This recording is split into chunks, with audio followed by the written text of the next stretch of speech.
Welcome back to Star Sports. बात करेंगे अभी हम पाकिस्तान की फास्ट बॉलिंग के ऊपर। अगर हम एक दो साल देख लें तो हमारी बॉलिंग उस तरह परफॉर्म नहीं कर रही जिस तरह हमारी बॉलिंग पहले परफॉर्म करती थी। शान से बड़ा अहमियत का हामिल है ये टूर, क्योंकि आगे चैंपियन ट्रॉफी भी आ रही है और जिस तरह की हमारी फास्ट बॉलिंग शहीन शाह अफरीदी, नसीम शाह, हारिस रऊफ उस तरह परफॉर्म नहीं कर रहे जिस तरह हम 2020, 21 या 22 तक ये हमारे खिलाड़ी परफॉर्म करते रहे हैं। और अगर हमारे फास्ट बॉलिंग ने इधर भी उस तरह परफॉर्म ना किया तो हमारा क्रिकेट बोर्ड या सिलेक्शन कमेटी सोचेगी कुछ और फास्ट बॉलर भी चैंपियन ट्रॉफी में ऐड करने पड़ेंगे अगर ये हमारे खिलाड़ी अगर परफॉर्म नहीं करते तो। देखिए चैंपियंस ट्रॉफी जो है अब इसमें टाइम है, उससे पहले जो टूर्स हैं अगर वहां से अगर आप टैलेंट निकालें, लेकिन जहां तक बात है पाकिस्तान में जहां एक प्लेयर पे टैग लगा दिया जाता है या फिर उस बॉलिंग पे वर्ल्ड क्लास बॉलिंग कहा जाता है तो वो टैग लग चुका है। लेकिन मुझे लगता है कि प्लेयर्स उस चीज पे पूरा नहीं उतरते। अगर आप शहीन को देखते हैं इतने टाइम से आउट ऑफ फॉर्म है, नसीम देखिए अच्छा जो एक अच्छा प्लेयर है चाहे वो बैटर है या फिर बॉलर है उसमें बैक पैच आता है लेकिन कुछ टाइम के लिए, लेकिन उसके जो सही स्किल्स हैं बाबर आजम को अगर आप देखते हैं कि 40 रन भी बनाए तो पता चलता है कि खेल कर गए हैं, बिल्कुल स्कोर नहीं कर पा रहे। लेकिन वो शहीन में और नसीम अब देखते हैं नसीम की फिटनेस के बहुत इश्यूज हैं। अभी उनको रिसेंटली यहाँ पे गनी में वो प्रैक्टिस करने आते थे डेली, तो वहां पे उनको मैंने देखा है खेलते हुए तो उनकी फिटनेस ही नहीं है। मतलब इतना ही तो आपने पेट निकाला हुआ है और आप उस चीज पे काम भी नहीं कर रहे, तो ये सब चीजें देखनी चाहिए। जहां तक रऊफ की बात है, रऊफ तो बिल्कुल ही आउट ऑफ फॉर्म थे, बिल्कुल ही कह रहे खत्म थे और उसके बावजूद भी टीमें हैं वो। अच्छा शान से आउट ऑफ फॉर्म होना एक अलहदा बात है। अगर आपने ये लास्ट सीरीज देखी होगी, पहले टेस्ट मैच के अंदर आपने देखा होगा नसीम शाह या शहीन शाह अफरीदी उस तरह रिदम में हमें नजर नहीं आ रहे कि जिस तरह वो पास में होते थे कि 140 प्लस बॉलिंग कर रहे हो, तो शहीन शाह अफरीदी तो 140 तक भी नहीं पहुंच रहे थे। तो ये तो फिटनेस के काफी ज्यादा मसाइल होंगे। अगर ऑस्ट्रेलिया जाके भी तेज विकेटों के ऊपर भी अगर 140 प्लस बॉलिंग नहीं कर रही शहीन शाह अफरीदी तो फिर तो सोचना पड़ेगा कि इनकी रिप्लेसमेंट में हमें कोई और खिलाड़ी ऐड करना पड़ेगा। बिल्कुल फिर सोचना भी चाहिए क्योंकि आपके पास बैकअप प्लेयर्स हैं, आप उनको इस्तेमाल करें। आप उनको आगे टूर्स हैं, साउथ अफ्रीका का टूर है, ताकि आप उनको उस चीज में लेकर आए चैंपियंस ट्रॉफी से पहले आप उनको तैयार करें। लेकिन जहां तक बात है कि पेस की, तो फिटनेस वगैरह आप काम नहीं करेंगे। आप बेन स्टोक्स को अभी भी देखें वो कितने फिट है, मतलब इतना टाइम हो वहां पे नेट में प्रैक्टिस करने के बाद जब आए थे पाकिस्तान मुल्तान में नेट में प्रैक्टिस करें उन्होंने भी वो भी खत्म नहीं की और वो बॉलिंग की आगे। और यहाँ पे इनसे एक दिन में 10 ओवर नहीं करवाए जाते, मुश्किल से वनडे में देख लें 10 ओवर करवाए नहीं जाते इनसे। तो नसीम के साथ यही चीज है और नसीम ने तो मुझे लगता है जब इंजर्ड हुए थे उसके बाद से उनके बहुत से इश्यूज रहे भी हैं और वही बात है फिटनेस नहीं है। और इनका मतलब खुद से भी शायद ये चीज नहीं देखते कि हम अपनी डाइट किस तरह से लें, हमें किस तरह से काम करना है, लेकिन इस चीज में बहुत काइंडली है। तो आई थिंक अगर ये परफॉर्म नहीं करते अभी भी सीरीज में ऑस्ट्रेलिया वाले में तो फिर तो देखना पड़ेगा, पीछे बहुत प्लेयर्स हैं आपके पास। शान से दो हमने स्पिनर ऐड किए हैं, इरफात मिनहाज और फैसल अकरम, बड़े अच्छे स्पिनर हैं और बड़ा अच्छा परफॉर्म करके हैं। इरफात मिनहाज हमने देखा कि अभी जो एशिया कप भी हुआ उधर भी वो बड़ा अच्छा परफॉर्म कर गए हैं। फैसल अकरम ने डोमेस्टिक के अंदर बड़ी अच्छी परफॉर्मेंस दी है। तो ये एक अच्छा स्टेप है पाकिस्तान क्रिकेट बोर्ड की जानब से और सिलेक्शन कमेटी की जानब से कि यंगस्टर को चांस दिया गया। और यंगस्टर को अगर आपको लगता है कि हमारे ये खिलाड़ी यहाँ परफॉर्म कर जाते हैं, जो हमारे खिलाड़ी बाहर बैठे हुए, आपको पता शादाब खान जैसे ऐसे स्पिनर के जिन्होंने कभी एज अ बॉलर भी कभी परफॉर्म नहीं किया, एज अ बैट्समैन भी परफॉर्म नहीं किया, तो उनकी फिर जगह मुझे नहीं लगता कि टीम में बनेगी।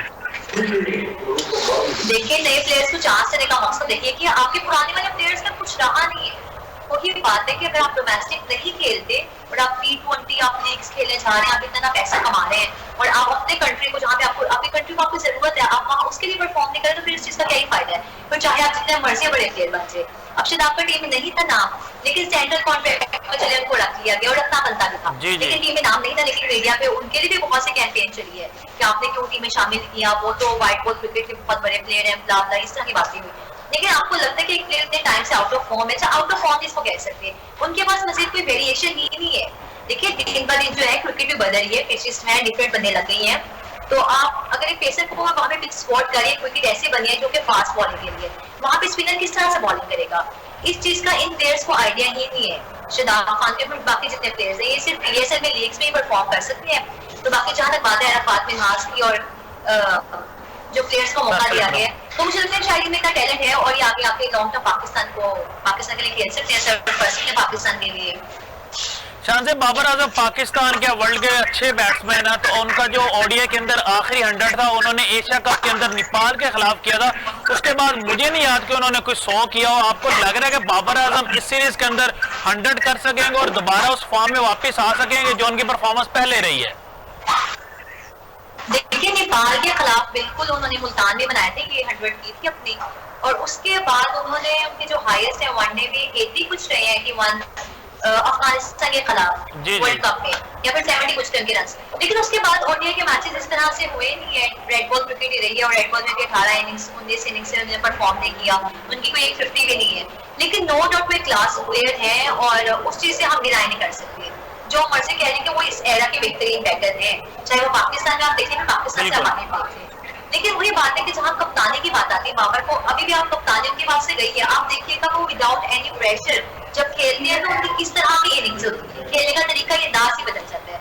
तो मुझे लगता है कि अब वो बिग स्कोर की तरफ जाएंगे, और इंशाल्लाह हम भी चाहते हैं उनको देखना, क्योंकि वो एक ऐसा प्लेयर है कि हर आंख उनको देखना चाहती है जो वो क्रीज में मौजूद है। शाहनजा, आपसे आखिरी सवाल करना चाहूंगा। बड़ी मुश्किल सीरीज है, पास के अंदर भी जब भी पाकिस्तान ऑस्ट्रेलिया के अंदर खेलने जाता है और बड़ा मुश्किल होता है, तो आपको लग रहा है कि ओडीआई या टी20 के अंदर हमें कोई कामयाबी मिलेगी? वैसे वसीम अकरम साहब का ट्वीट है, उन्होंने ये कहा कि बड़ी बात होगी कि पाकिस्तान टीम वहां एक मैच भी जीत जाए। तो किस तरह आप देख रहे हैं इस सीरीज को? देखिए, ऑस्ट्रेलिया के खिलाफ तो पाकिस्तान के लिए बहुत मुश्किल है जीतना, क्योंकि सब तकरीबन नए प्लेयर्स हैं, जो पुराने भी हैं। देखिए, फहद जमानत की कमी तो महसूस होगी, देखने आप इस चीज से तो कह नहीं सकते। लेकिन बाकी अगर जिम्बाब्वे टूर की बात कर लें, कि जिम्बाब्वे में भी इस तरह के पिचेस हैं कि पाकिस्तानी यहाँ पे बैटर्स को, बॉलर्स को मुश्किल होगी। लेकिन मुझे लगता है कि जिम्बाब्वे एक मैच तो जीतेगा। अगर ऑस्ट्रेलिया से हम जीत जाते हैं तो कह लें कि एक ये मुआवजा ही है, लेकिन जिम्बाब्वे के खिलाफ पाकिस्तान एक मैच तो हारेगा। सही सही, बहुत शुक्रिया शान से, आपने हमें अपना कीमती टाइम दिया। नाजरीन, हमारे साथ मौजूद फीमेल स्पोर्ट जर्नलिस्ट शान से बुशरा, और वो बता रही थी कि पाकिस्तान टीम के अंदर कौन कौन सी चेंजिंग होने चाहिए, और फखर जमान को अगर टीम से बाहर किया है तो गलत किया है। नाजरीन, फखर जमान को सजा मिली है उस चीज की जो उन्होंने बाबर आजम के हक के अंदर ट्वीट किया था, और मोहसिन नकवी साहब ने ये क्लियर कर दिया जी वाकई हमने उनको टीम से बाहर भी इसलिए किया है कि उन्होंने कोड ऑफ कंडक्ट की खिलाफ वर्जी की है कि आप एक सेंट्रल कॉन्ट्रैक्ट के अंदर है, आप पीसीबी के अंडर कह रहे हैं, तो आप पीसीबी के अगेंस्ट किस तरह ट्वीट कर सकते हैं। बतौर कप्तान मोहम्मद रिजवान की पहली सीरीज होगी, और देखना बाकी है कि मोहम्मद रिजवान बतौर कप्तान किस तरह परफॉर्म करेंगे इस सीरीज के अंदर। वैसे हमारे जो साबका खिलाड़ी हैं उनकी तरफ से बयानात आने शुरू हो गए, और उन्होंने ये कहना शुरू कर दिया है कि बड़ी बात होगी अगर पाकिस्तान टीम वहां पे एक मैच भी जीत जाए, और अगर पाकिस्तान वहां पे सीरीज जीत जाती है तो मेरे ख्याल से बहुत बड़ी पाकिस्तान टीम के लिए कामयाबी होगी। इसी के साथ अपने मेजबान अली अहमद को दीजिएगा इजाजत, मिलते हैं इंशाल्लाह अगले प्रोग्राम में। अल्लाह हाफिज।